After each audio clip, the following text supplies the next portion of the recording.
right. Wait for this to populate, but we're at episode number 178 of live drawing, and yeah, we've got some fun stuff to go over. We're going to be doing, like I said in the description, box doodles, which are a thing because we've finished this book and we're sending it out to people. This is all the variant covers and the main cover. We'll take a stroll through each of these. So, and then I'll actually also show off the. Hey, Ethan, good to see you, man. Go like this. This is the main cover, which we've all seen. This is the variant cover by Rich Woodall that he had done with Undersea hero fighting a beast. This is the Joe St. Pierre Amazing Fantasy 15 homage variant. Joe did the Cousteau books for, was it Random House? So it was cool to see him use some of his sea creatures. He's also worked on Aquaman, all sorts of stuff. This is the Craig Rousseau copy. He did a beautiful cover of Undersea Hero blasting through the logo. I did the colors on this one. And then this is the John Lucas variant. And yeah, I ended up coloring this one too. It's, again, just crazy detail. And you zoom in and you see Krakus underneath there, and you can see all the different sea creatures and the Spartagrades. So, and then I'll show off the other stuff that comes with all the physical rewards. This is the field guide. You've seen us working on this channel. So it's got all sorts of fish and stuff on the front, some different things. Here's the inside, which I haven't shown anywhere else. It's got, again, all sorts more fishes and crabs and creatures you see in the northeast New England area. And then in the back, we've got more mollusks and crabs and such. But yeah, this is the field guide. This is our Atlantic Pacific print. We worked on some of these last week. This is water from the Atlantic Ocean, and then this is water from the Pacific Ocean that was tinted with watercolors. These are our cover prints that were another one of the stretch goals. See, it's got two prints, two-sided. And then we have our making of zine. It has all kinds of background stuff. There's a short story that Jeff McClellan and I did together. And that's what we've been getting out to folks. And then each copy comes with a handwritten note, and then it also comes with a box doodle. And we're going to be working on the box doodles tonight. If anyone ever wanted to invent a way to make shipping stuff take longer, box doodles are a great way to do that. But these are actually a tradition of the other creators that I've worked with have all done in the past. Hey, great to see you, Martha. Oh, thank you. It's an interesting thing. I don't know if it's going to do well at conventions, but like I'm hoping to do more of them so that we can do different freshwater and parts of the world and stuff like that. Especially if I did a convention like on the West Coast. I would love to do a Pacific Ocean one, a Mid-Atlantic, Gulf of Mexico, all sorts of stuff.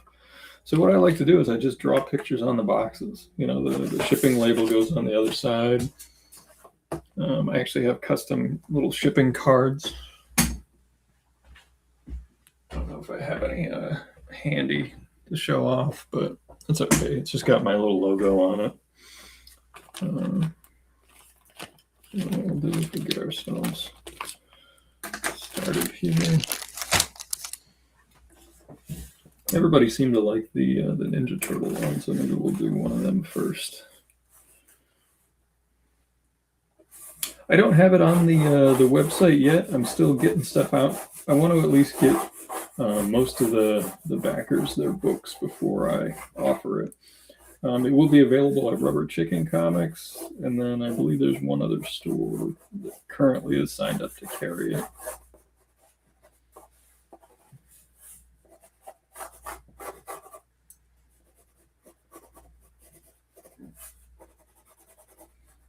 For the box doodles, I'm just having some fun. How many of these need to be done? Well, I just do them as I'm shipping them, so I think it's a total of around 100 or so.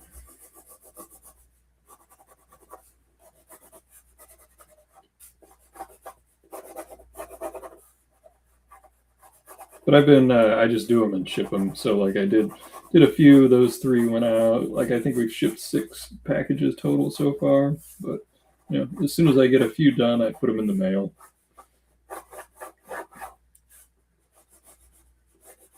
I have some help with shipping from the missus, so that's very nice and helpful.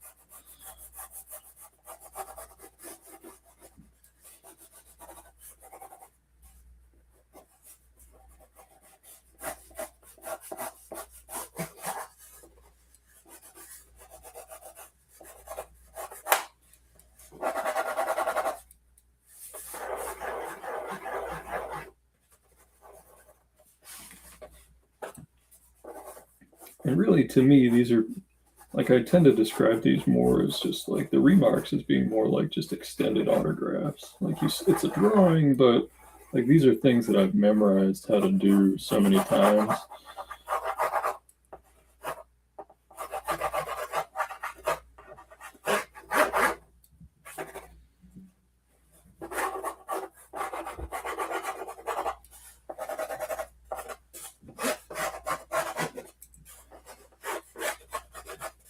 And I don't do every character. I will probably do a Batman tonight. We'll do the Tick.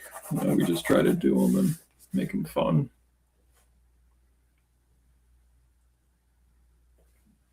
Thank you. Yeah, and I also, I've been holding something back that a few people have heard about. But if anybody posts about it when they receive their copies, I'll do a thing. We were able to get some pretty impressive blurbs from some pretty impressive folks that are on the back cover. So when you get your copy, flip it over and take a gander. I didn't want to spoil it. I wanted there to be at least one like surprise on it. Hey Caleb, good to see you, man. Yeah, I mean when they go live for sale directly, it'll be just on my website, just encnichols.com. Right now I have the store disabled, and it has been for some time because I've been working on all of this stuff. But I've also been reaching out to some conventions and stuff. So, if somebody sees that I'm at a show near where they are, I'm perfectly happy to hand off their stuff to them. So, thanks, Ethan. Just a little bit every day.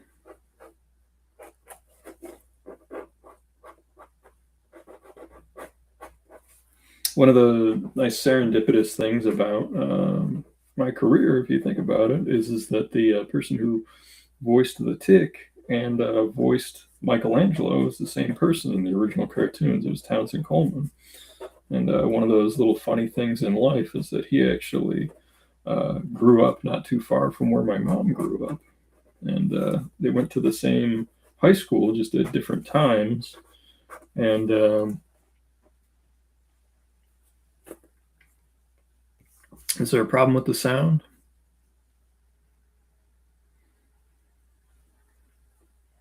If there's a problem with the sound, I can do the little reset thing.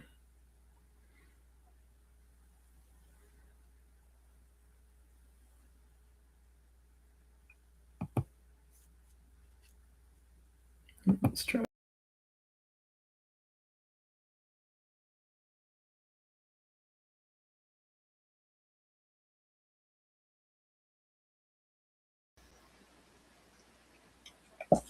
And see if that helped.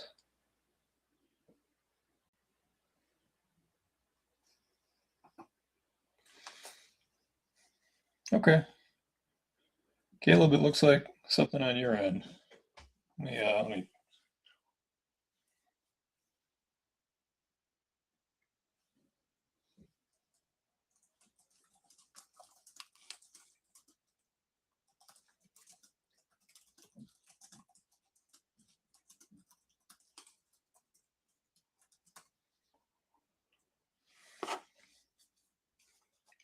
Oh, okay, you're good. Yeah, I'm happy to help if I can, Martha.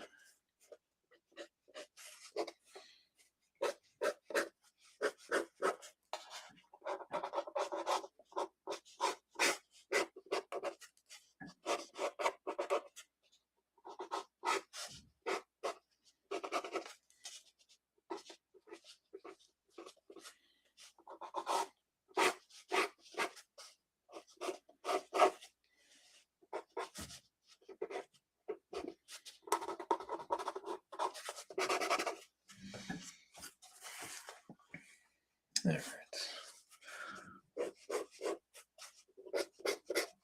I've drawn a bunch of different versions of the turtles over the years. I did the animated adventures one, which I still contest today to this day is like a brilliantly designed take on the Four Brothers, and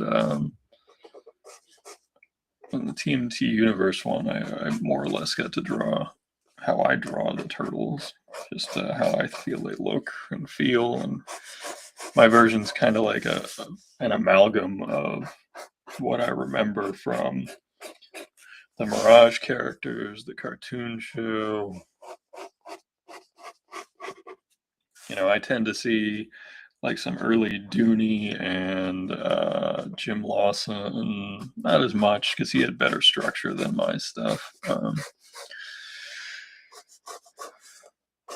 Maybe a little early Eric Talbot, just with a little bit less scratchiness.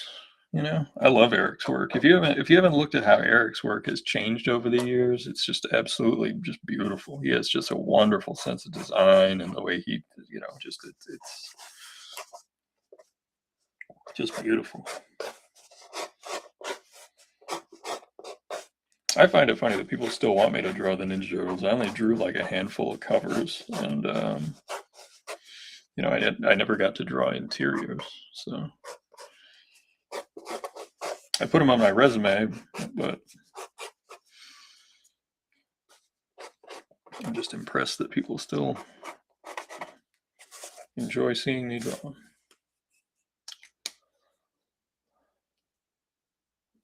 Yeah, I mean, if you want some tips in that direction, I'm happy to maybe throw some books your way or some resources that might inspire you to try something new. I don't know, something to keep the creative juices going.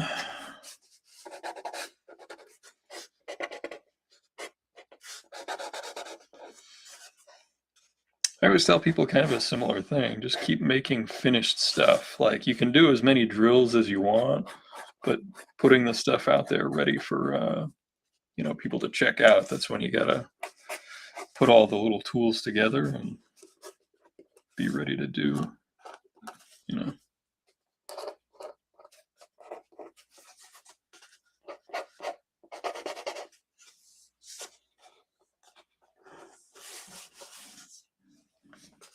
Yeah, the quick head sketch is just these are, like I said, I've drawn them so many times that they're more like an extended autograph than anything else. And I have I honestly haven't done as many in the last, like I didn't really do shows for the last year, so I guess I'm probably a little out of practice, but I used to be able to just crank these things. I'm glad you like the Ninja Turtles. I liked them a lot as a kid, and I enjoy looking back at the early stuff and like the whole story of Mirage and how important they are to independent comics can't be overstated. It really can't. And I always remember the story that I was told by the folks at New England Comics when the Turtles were kind of in between getting the toy money and the show money and the publishing and stuff. They were kind of in the spot where they had a bunch of copies of some of their early books, and NEC actually just bought a whole like truckload of books from them. And Kevin remembered this on a stream at one point, and So that's kind of New England Comics is helping out the Ninja Turtles continue on in kind of a stopgap for funding. And that's also why NEC always had some minty back issues of the early Ninja Turtles stuff for many years.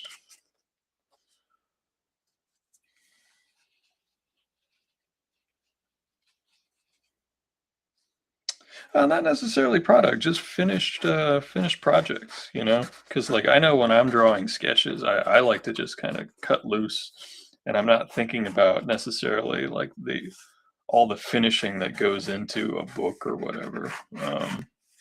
Sometimes I'm thinking about, just a area of study that I feel like I'm deficient at, like whether it's keeping my character on the same plane like I was working on last week. That was a fun exercise. That was straight out of the Loomis book that I got for Christmas. Keeping characters correctly on a plane together. Yeah. As I've said many times, it's highly likely I will never draw another published Ninja Turtle thing in my life. So I'm always grateful that people still enjoy seeing me take a crack at them, even though I'll. Hey Jason, good to see you, man. I shared all of the physical reward stuff at the beginning. So if you wanted to check out the field guide or making of book or any of the prints or anything, so you can see what if you ordered anything with a physical reward, you get the stretch goals, unless you opted out by buying the Paul Story level. Thanks, Caleb. I actually just sent out 2 people's packages that got the Paul Story level, where you got it cheaper and you could opt out of any stretch goals and stuff.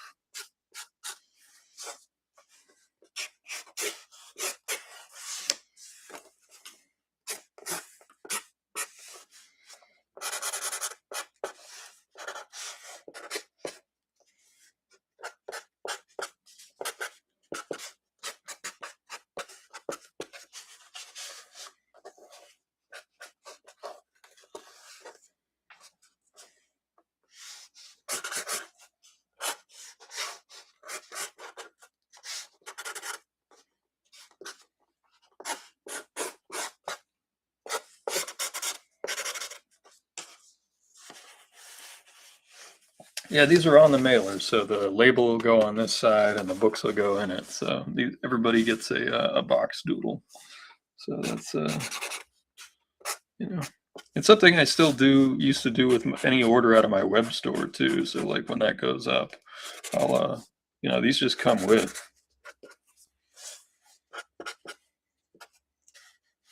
Just because I think it's nice, when I used to get packages from like Paris Cullens or Nate Lovett, he used to draw on the box.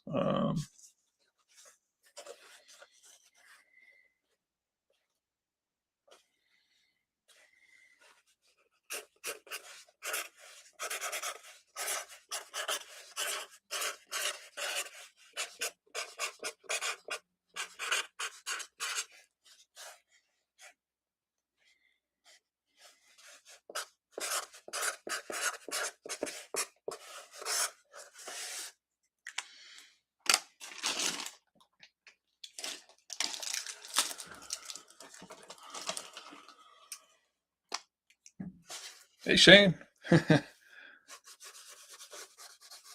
I'm sure Nickelodeon just has me on speed dial for that one.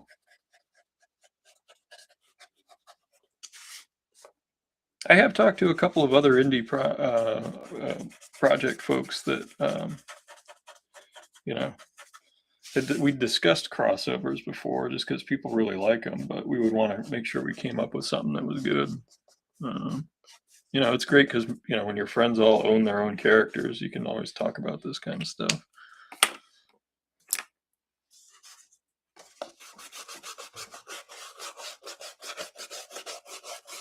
Clean it up a little bit. And I got these paint pens for Christmas, and I've been using them just to add little spots of color with it. Oops, my tape gun fell down.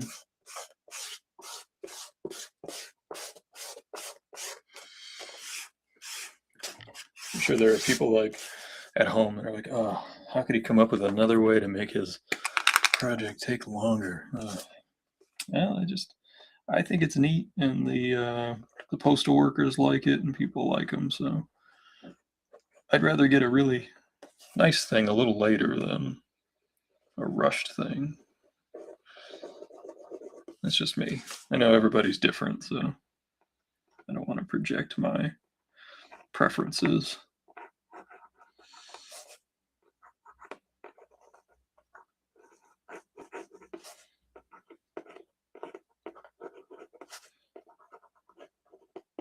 It's just a whiteout pen.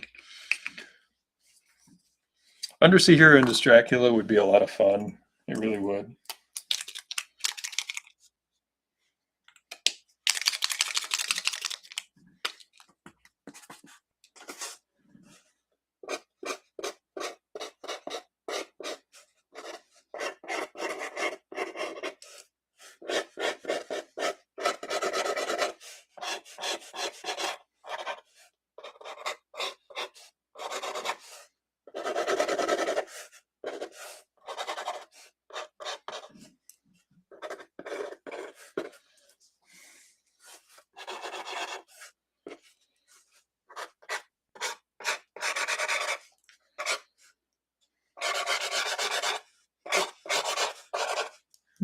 Got a spatter.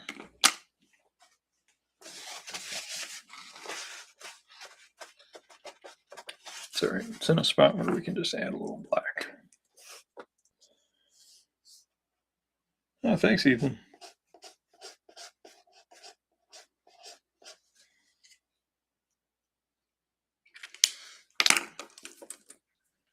Got just a little bit of pink.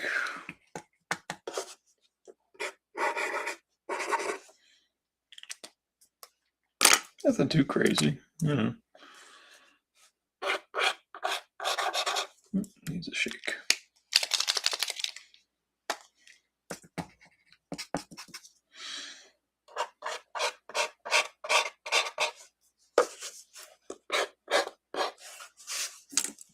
And do I think that these are probably worth, at a convention, somebody would be charging like anywhere from $50 to $100 for these things? Sure. I just like doing them, and I think that they're just neat. I don't like having to charge for everything. If it were possible in the world for me to not be homeless and just draw, that would be great. But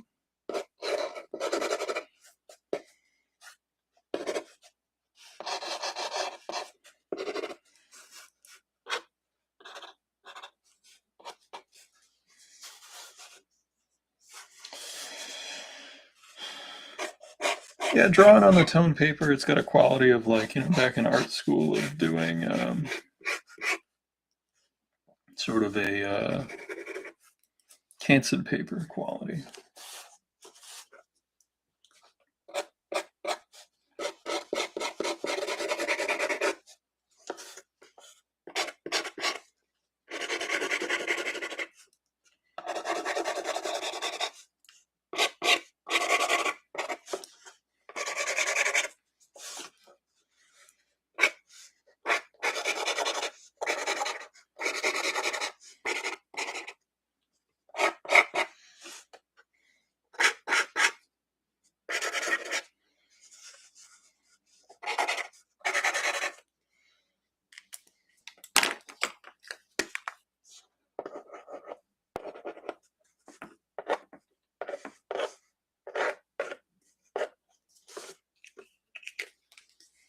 And I think there's a yellow one.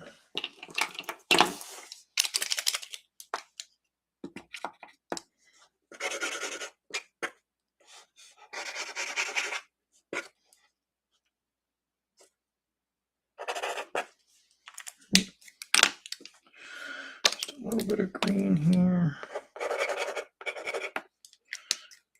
I forgot to add the little black there.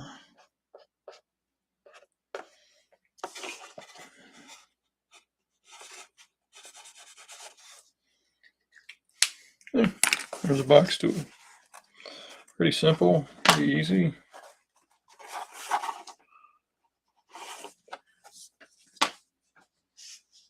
On to the next one.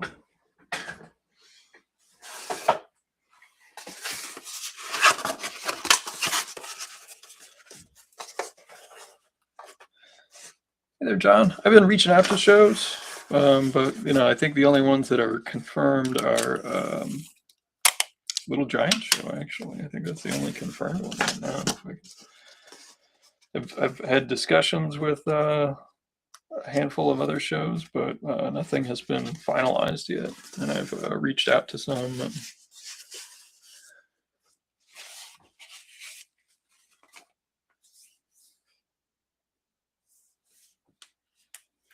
Shane, I am looking for a show in Ohio, so my folks live close to the middle of the state. So Gem City, I was been bummed that they have scaled back and Jesse lost the building in downtown. When is Little Giant? I should know that because they just sent me a thing. I'm looking it up right now. April 11th.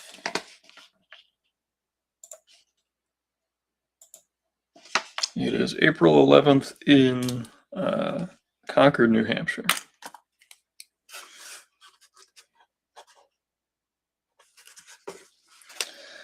I knew it was in the spring, I just didn't know which day in April.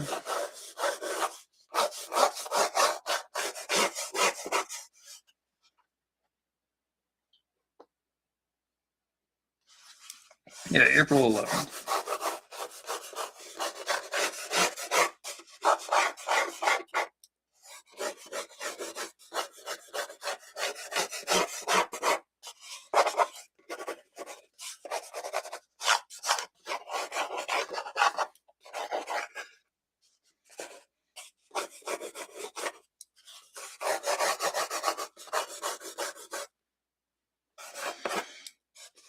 Yeah, Jay does a great show.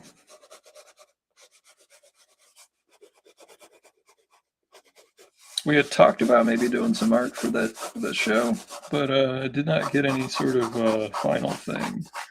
And I'm hoping to set up some store signings. I got to figure out what I'm doing for Free Comic Book Day. That kind of stuff. I usually go to the NEC in Quincy, but I am open to other stores. Nothing's been solidified, so.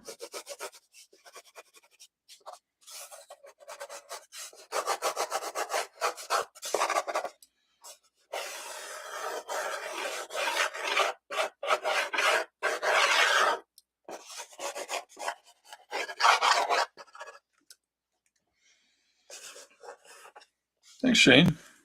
Yeah.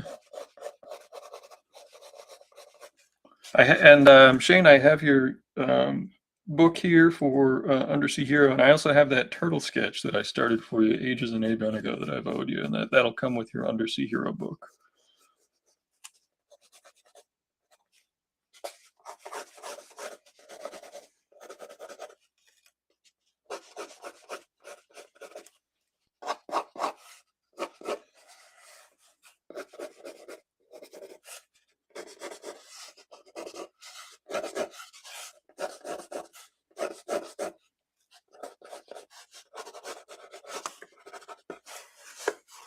Oops.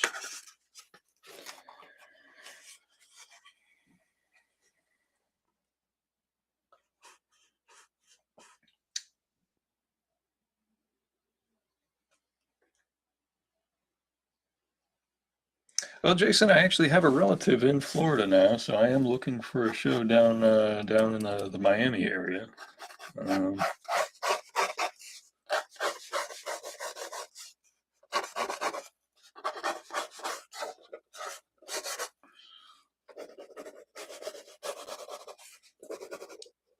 Yeah, my brother's down there.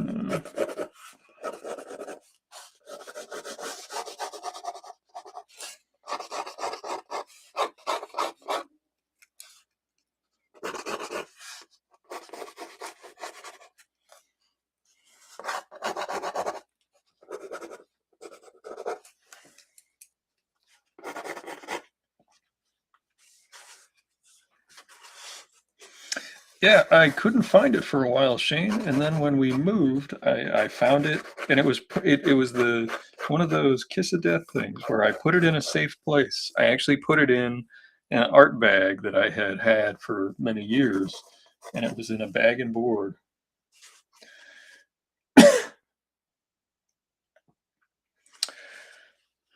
Um, yeah, Jason, I don't need it to be a big show. If they've got like little small conventions that are even kind of in the area, that's what I would do that. Just because like I said, I got a free place to stay down there, so I generally try to use the money that I make from a show to visit family because it's hard for me to travel, and it's expensive for everybody to travel. And if I can, with a few commissions, make a convention happen.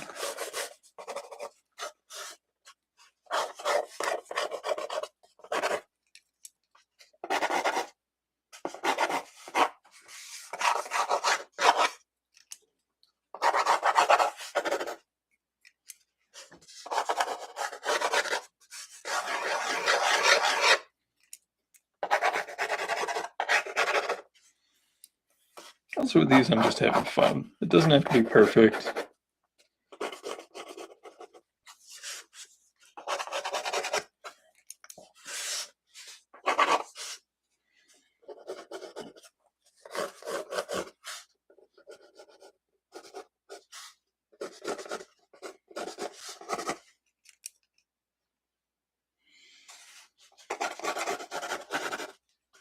One of the things that you learn early on. SuperCon? Okay, yeah, I'll check it out. Yeah, anybody who knows me knows that I don't just go to big shows. Like, I actually quite enjoyed the Fan Expo that was in Cleveland the last time I was there. One of the things that was so great about it was that, like, it's right near the train, and you can get to and from the airport without a car, and you don't have to spend money on cabs, and it was really convenient as a creator when public transportation is so easy.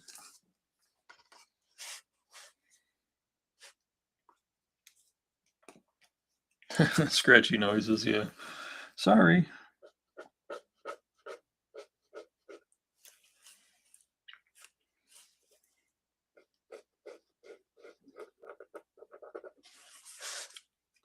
Yeah, I don't think Bill would have me as a guest at his show.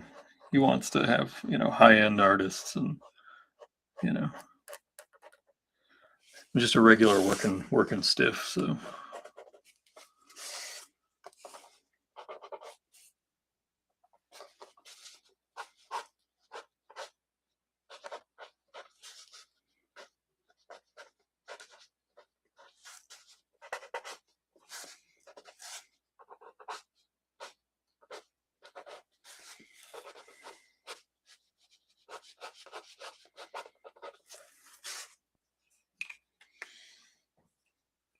that's a good motto, Ethan. AOX in Orlando. I'll ask, it never hurts to ask. It's never And I'm not looking for, flight accommodations. I don't have a fee. I don't charge to sign comics. I'm willing to do art for the show. I try to be value add.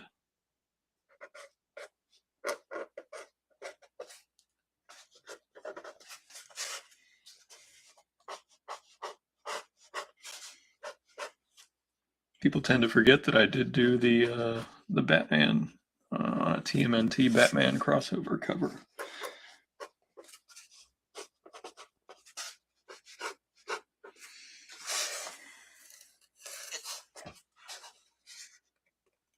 I appreciate that, Jason.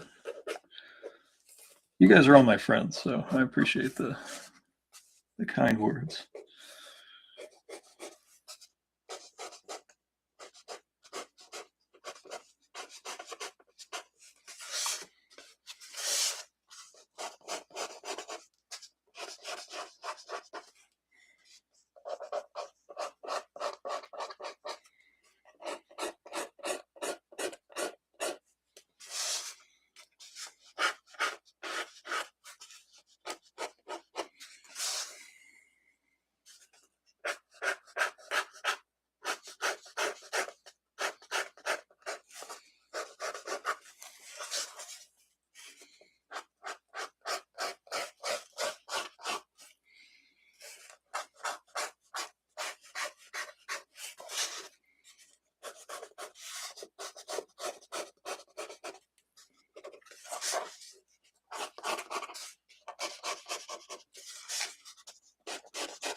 Very cool, Martha's.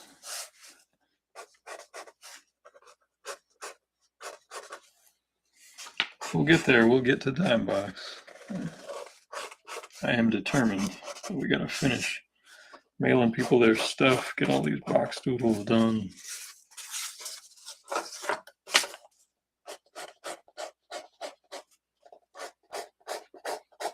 Well, the tick I've actually done on a calendar longer than pretty much anybody. I did 10 years with NEC, over 10 years of doing work on the tick.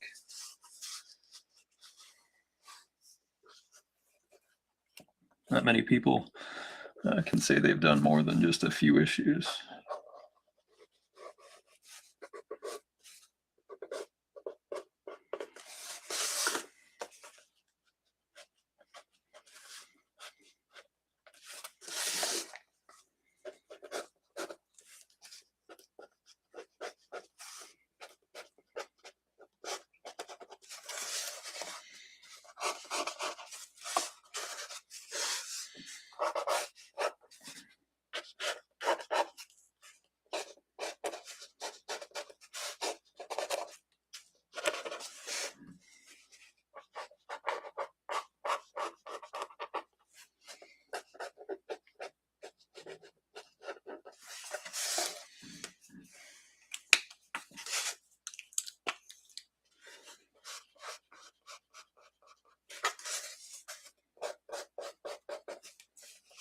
Yeah, I don't know why I picked Batman for this, but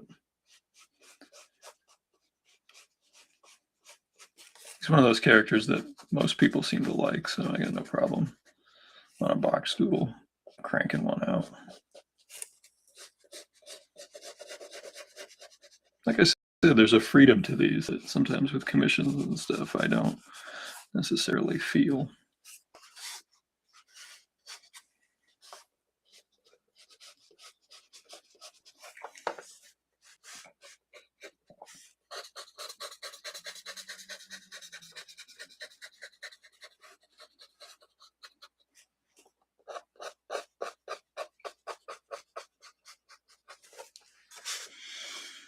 I'll be interested. I'm really excited to get Undersea Hero out and just see how it does at shows and see how people react to the character.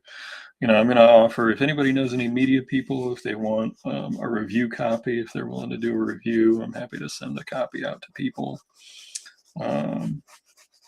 The Comics Crusaders folks have always been supportive of me. Lately, the last few times I've written to Bleeding Cool, they've published stuff, which was nice of them.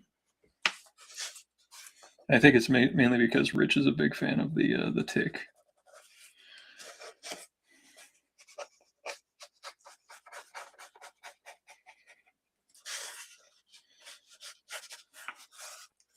His hit needs to be a little bigger.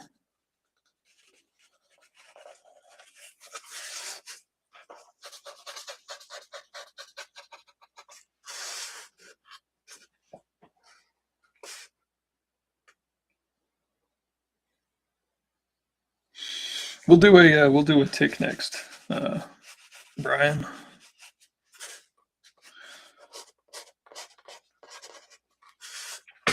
I still love drawing the Tick, and actually I have copies of the Planet Comics cover that I did, so there's a new Tick cover that I did that people can pick up.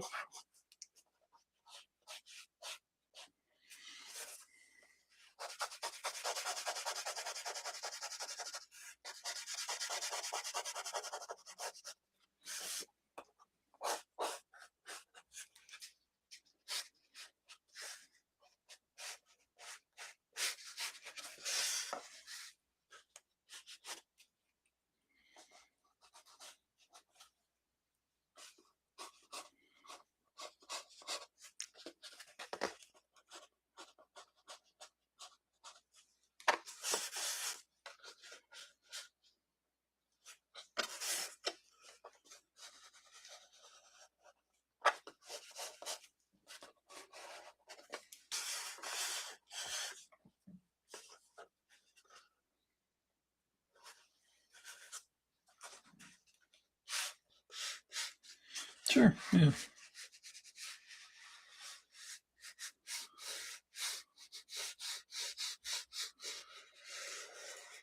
And look, obviously, I want good reviews, but I'm willing to just let them review it however they see fit. If they like it, great. If not, I'd like to hear why they don't like it.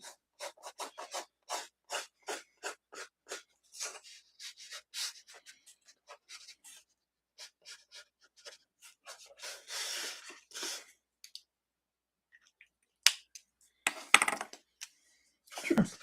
Yeah. Every little bit helps. So I'm not like, you have to have this many followers in order to review my book. No, it's a little book that's self-published. So anybody who wants to give it the time of day, I am grateful for.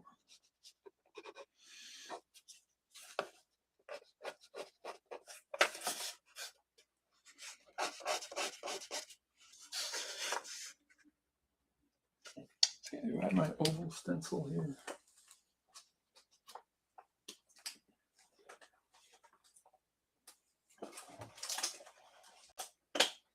And I'm not sure where my oval stencil is, so we're just going to have to wing it.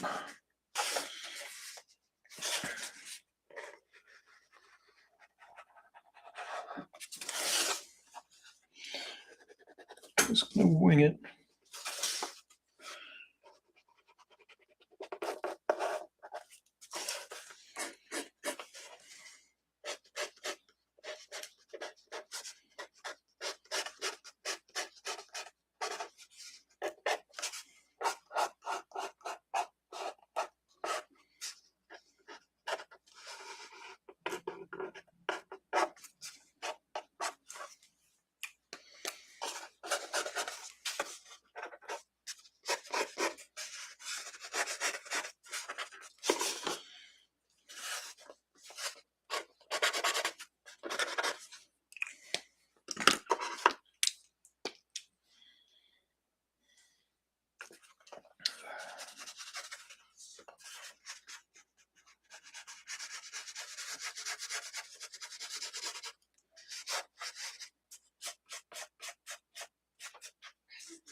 Go.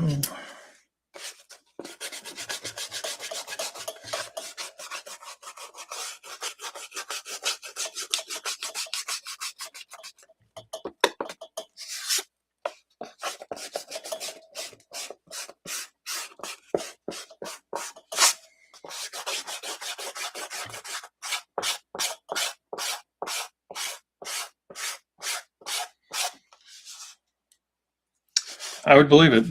Those old comics, they had their way of doing stuff.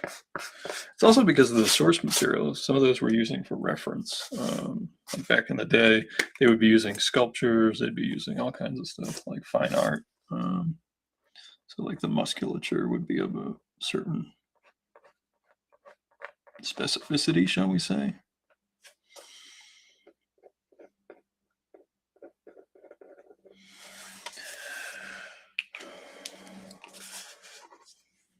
Do I have like a big circle sitting around here?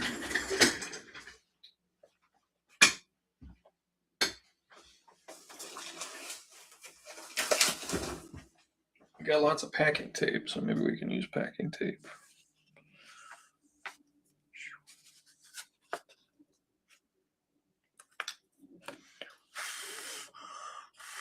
Well, we can color in a little bit. Thanks. See you, Ethan. Good to see you, man.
Like I said, we're just having fun. Look at our yellow.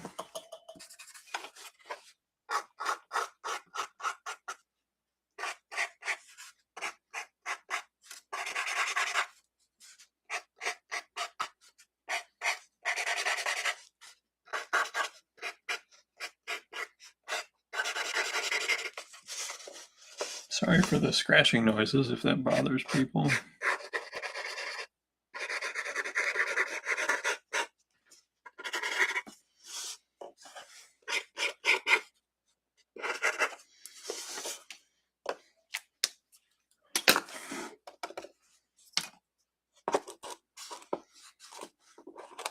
Wish I had a bigger circle, but I don't think I do. That's okay.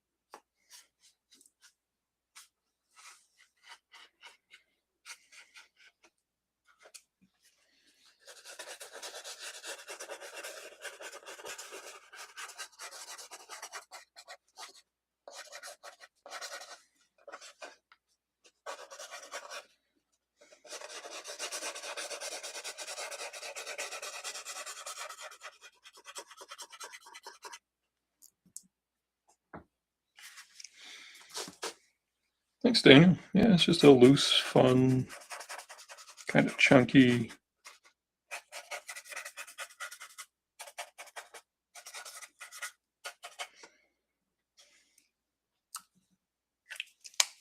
And then what we'll do is we will take our Presto pen.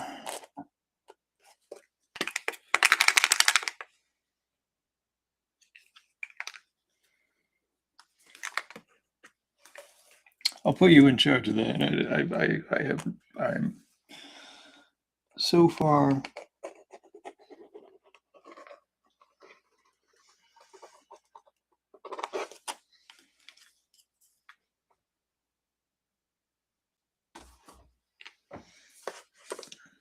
have to go back and fix that part.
Yeah, there's another box tool.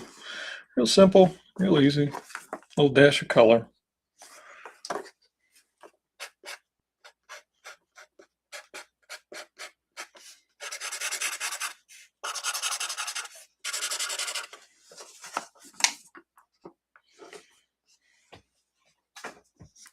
Two down.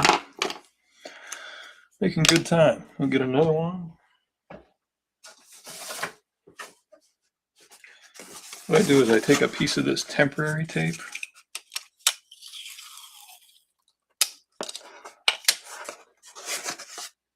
You know, I've never drawn Doug's characters. I actually haven't heard from him a little bit. I've been meaning to call him just because I would like to send him a copy of the book, because if it weren't for him, I wouldn't have been at San Diego the year we did all the big San Diego issue 0 stuff. Voodoo Joe. I feel like I would butcher the character.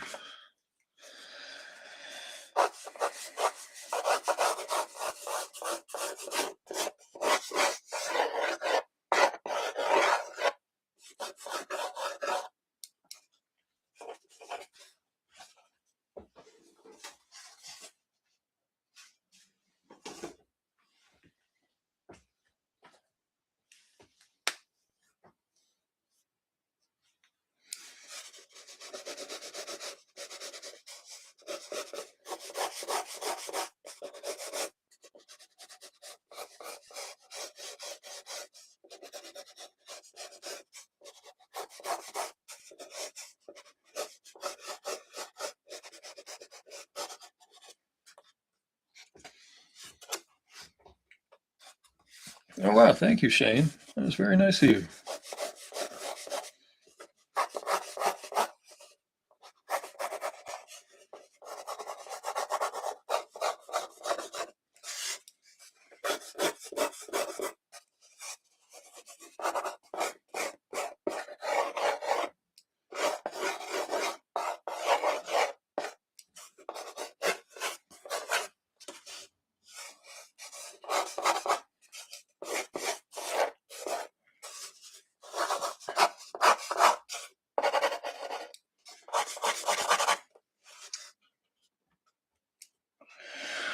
One thing that I think really differentiates my interpretation of the tick from others is I kind of took one of the angles that Ben used to draw the tick and tried to make the model consistent for when you turn it. Because I remember I asked him at one point, I was like, how come when you draw him facing this way, his chin looks like this, and when you draw him facing that way, his chin looks like this? And he's like, that's how I felt like drawing him. And it's his character to do whatever he wants with. But when I was first learning how to draw the character, I was trying to wrap my brain around like all the different angles I would need to draw him at.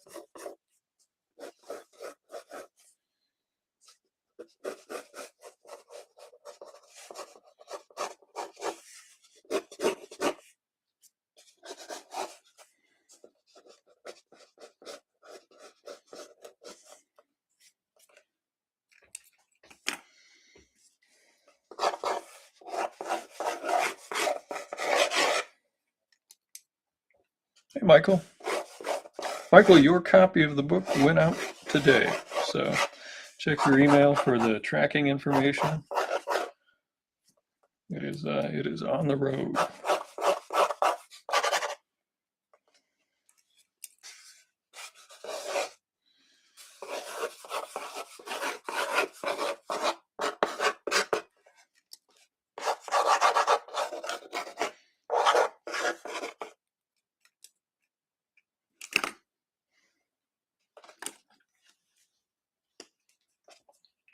Not quite yet.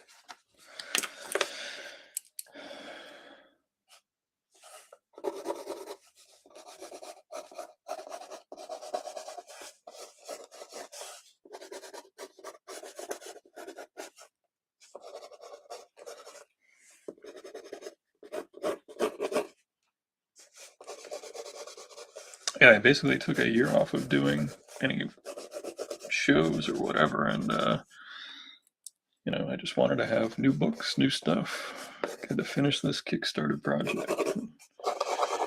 We are in those stages.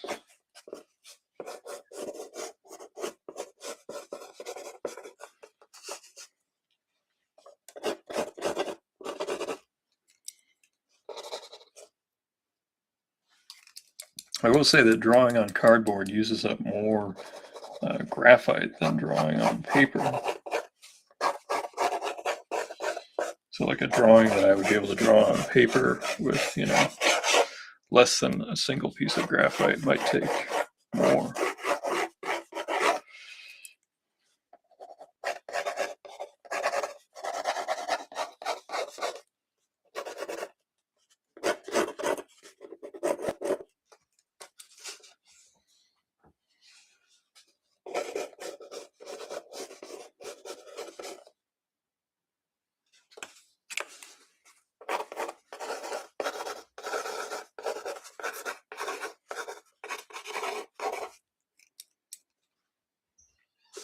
Well, we got our weekly spam text from somebody over on Twitch.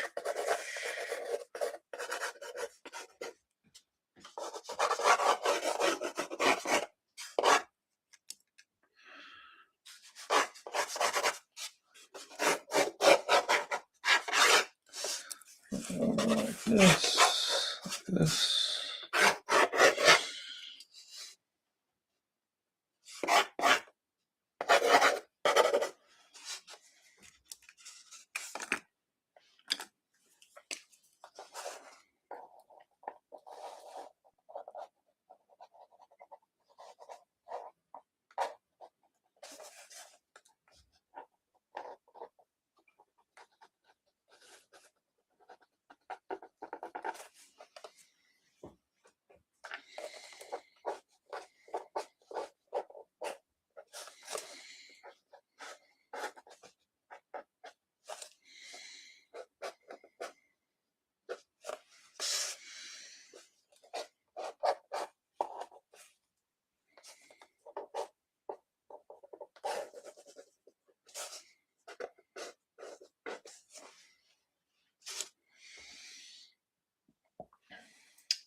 Have I ever used a mid-tone sketchbook?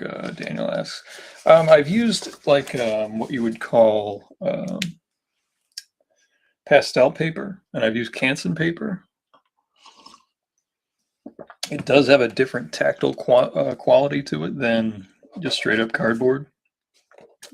I'm also able to get cardboard for free from the local frame store and the local liquor store. I do think I will do an entire story next year on cardboard, just because I think it is an interesting thing. I would, pencil, ink, and letter it on the board.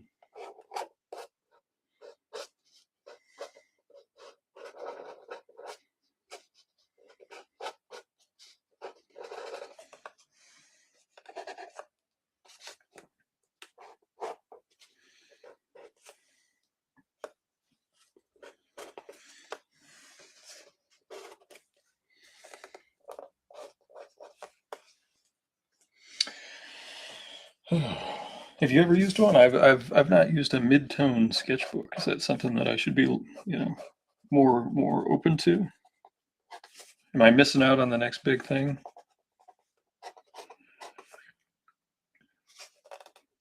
Craig Rousseau actually always does beautiful drawings on Canson paper. I don't know if you've ever seen his stuff on Canson paper. He still does commissions on them to this day, and he did them for a long time. But there was a while there where that was the only way to get a Craig commission. He wasn't even really doing as often pen and inks like he does now, and they're just beautiful.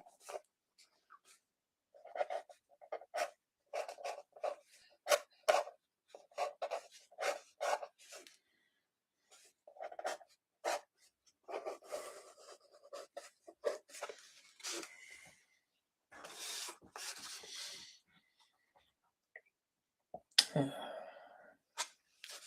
9 o'clock, and we're on our third drawing. We are cooking.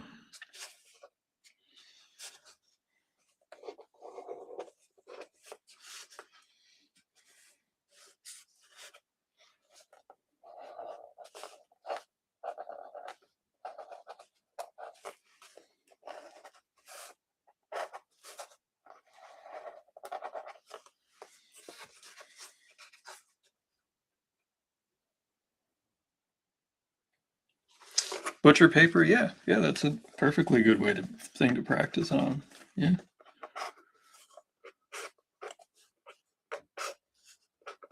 When I was a kid, my dad used to get these pads from his job that had order forms on one side, and they had to redo the order forms like every year. So, like every year around the end of the year, like New Year's, he would have these piles of these notebooks that were like padded order forms that he had to either throw away, or I would take a bunch of them and I would draw on the backs of the sheets. So, like, there's a bunch of comics I did as a kid that are on the backs of these furniture wholesale order forms. And when I was a kid, I did draw like I didn't I drew some superheroes for sure, but I would also draw like just cartoons I was watching. So you'd see like the real Ghostbusters. I would draw. I definitely remember drawing my own little Ghostbusters stories. I'm pretty sure I did a Ghostbusters Ninja Turtles crossover when I was like 5, but I don't remember. I have no idea what happened to it. I have no idea if it still exists. But that was the kind of thing I did when I was a kid.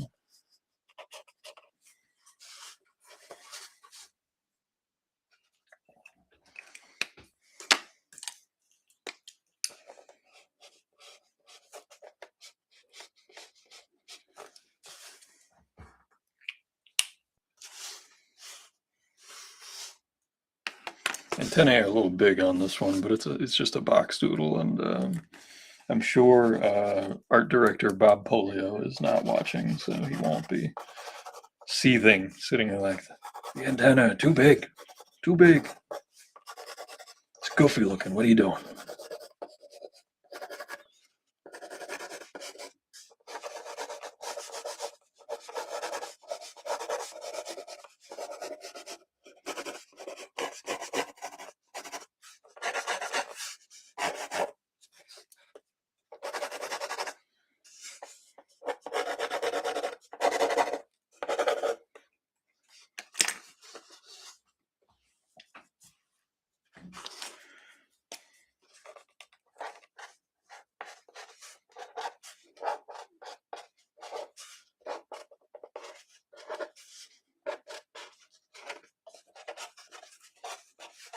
These are like shorthand for hands. You just see the big knuckles.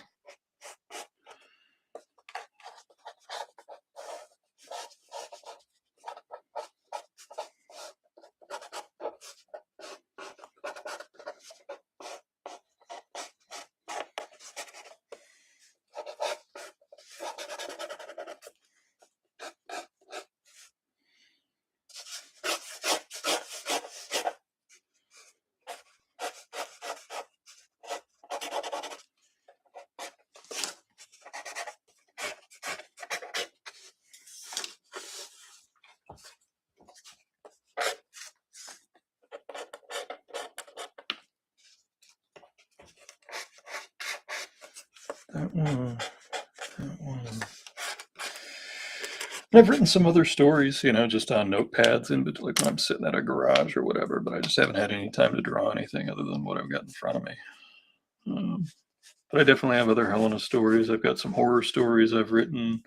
I've got some ideas for more Iron Face that I'd love to run by the guys. Iron Face is a book that I still believe in. I still think it has a lot of potential just as a fun. I mean, it uses 80s as a genre in a way that I feel like Stranger Things and other stuff tends to fail to do. And it's very self-aware. It's not trying to win an Emmy. It's just trying to exist.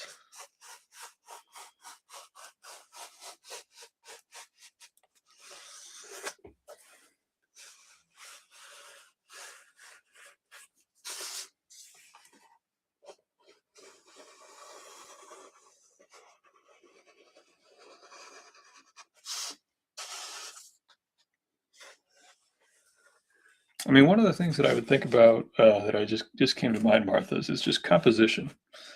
framing, especially like those are ways to level up. Like that isn't just anatomy. I think that anatomy can be overrated as far as like its importance. It's important to a point, but it's more important to have like an exciting movement or action or whatever. Like an artist whose work I love is Dean Haspiel. I don't know if anyone's familiar with his work. I absolutely love Dino's work.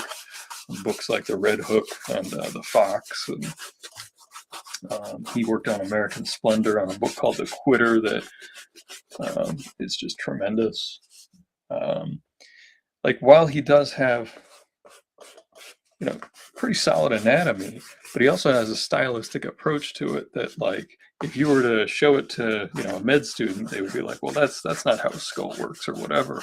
But he does it intentionally to exaggerate a motion, a movement.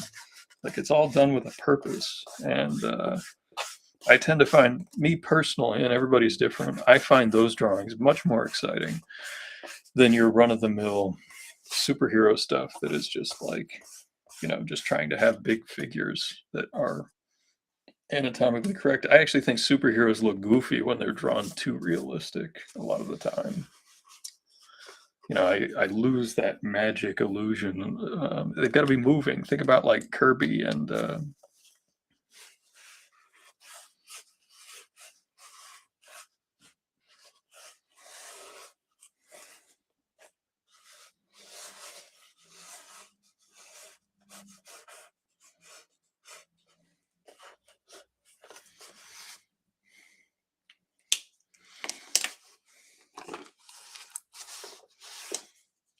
fist up, he's yelling spoon. We try to give the people what they want, right?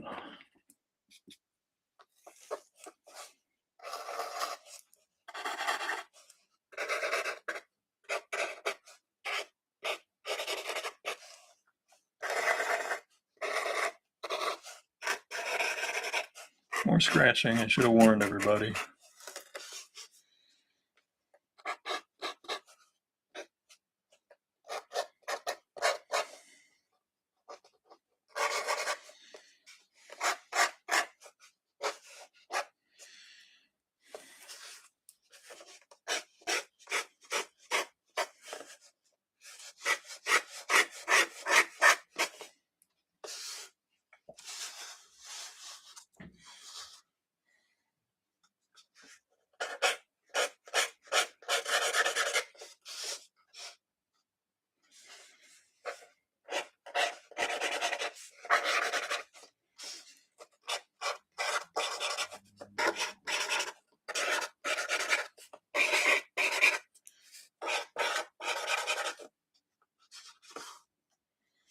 Does the tick always have the same segments? Yes, and that's actually one of the things that NEC was the most strict about. And there were actually incredible artists that submitted to do artwork for NEC that they just outright rejected because they couldn't, in their mind, follow the most basic tenets of the tick, and one of that being like, can you at least count the number of segments?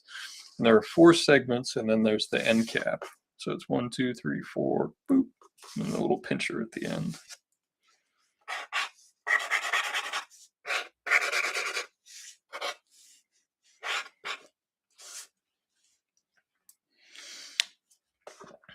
And I think it needs a little more dark here.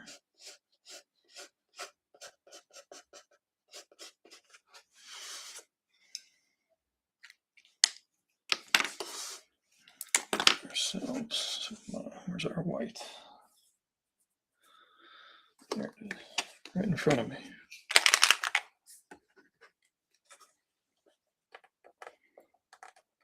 And when I say big name artists, I mean like people whose stuff is never out of print with the big 2. That big of artists were rejected by NEC just for little things like that. So like the tick, honestly, one of the hardest gigs to get because of not necessarily, the level of artists. They're just very particular and finicky, and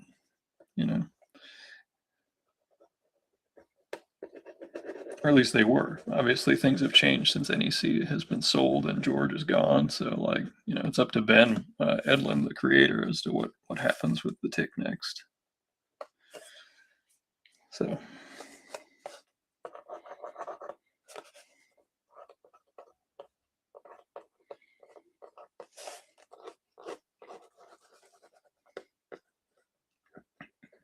And look, when I have spoken about this with behind the scenes, I've mentioned, my willingness to help in any way that I can, and I've mentioned a few places where I think that it would do well conceptually, but that's just how it is.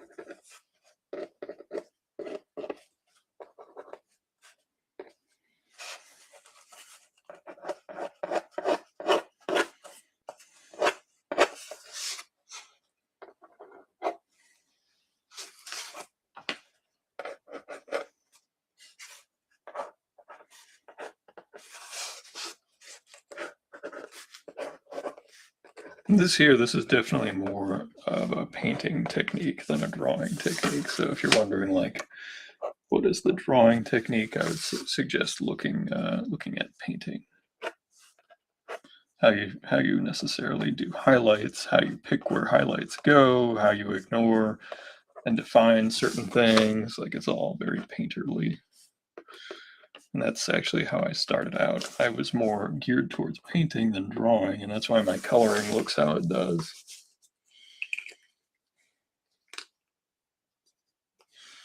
Yeah, Ben's always owned it. Like, even when NEC was doing, all the books and stuff, he still owned it. That's why the shows happen. That's why all the other merchandise and toys have happened over the years. It is a creator-owned comic.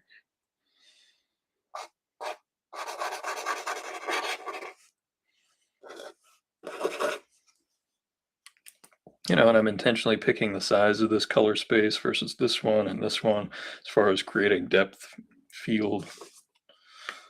There's all kinds of stuff. And to me, the perfect accompaniment to orange is always, or to blue is always orange. So we're going to just, because I love it and it complements blue, we'll add just a little orange to the border.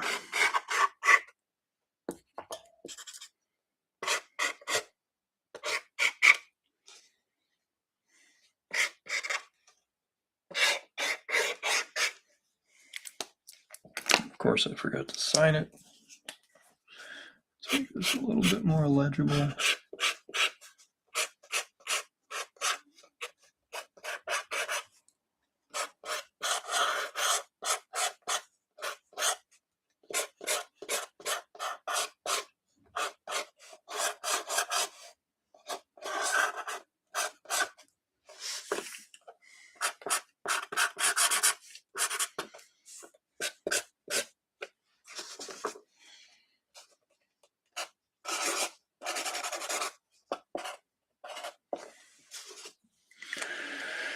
Box number 3. So we got 3 boxes done tonight, which is pretty good to me. We got Tick, we got a Batman done, and we got Michelangelo. So we will call it a night.